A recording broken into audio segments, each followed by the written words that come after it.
சேர்ந்து படிங்க. 23வது சங்கீதம் 5வது வசனத்தை வாசிக்க பார்க்கலாம். என் சத்துருக்களுக்கு முன்பாக நீர் எனக்கு ஒரு பந்தியை ஆயத்தப்படுத்தி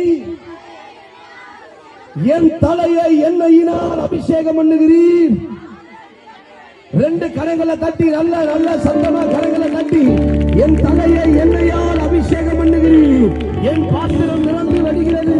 இந்த 2025வது வருஷம் ஆண்டவர் உனக்கு கொடுத்த வாக்கு தத்துவம் உன் சத்துருக்களுக்கு முன்னாடி, உன்னை பேசினவனுக்கு முன்னாடி, உன்னை எதிர்த்தவனுக்கு முன்னாடி, நீ இருக்க மாட்ட நினைச்சவங்க முன்னாடி உன் தலையை அவர் எண்ணெயினார் அபிஷேகம் பண்ணுகிறார்.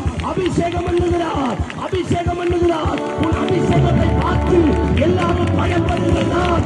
வரப்போகிறது. அல்லேலூயா, அல்லேலூயா, அல்லேலூயா. சேர்ந்து படிங்க பார்க்கலாம். சேர்ந்து சொல்லுங்க.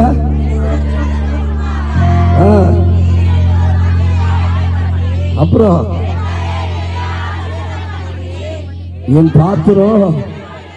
அல்லேலூயா, அல்லேலூயா. இந்த வாக்கு தத்தத்தை கர்த்தர் இந்த வருஷம் கொடுத்ததுக்காக 2 கரங்களை தட்டி வரவு இந்த வாக்கு தத்தத்தை பார்த்துக்கலாம். இந்த குடும்பத்துக்கு வரவேற்றுக் கொள்ளுங்கள். இந்த பிள்ளைகளுக்கு வரவேற்றுக் கொள்ளுங்கள். ஒரு சந்ததிக்கு வரவேற்றுக் கொள்ளுங்கள். இதுதான் வாக்கு தத்துவம். 2025 ஒரு சத்துரு முன்னாடி ஒண்ணு ஆட வைக்க போறா. அல்லேலூயா. வேத வசனம் தெளிவாய் சொல்லுகிறது.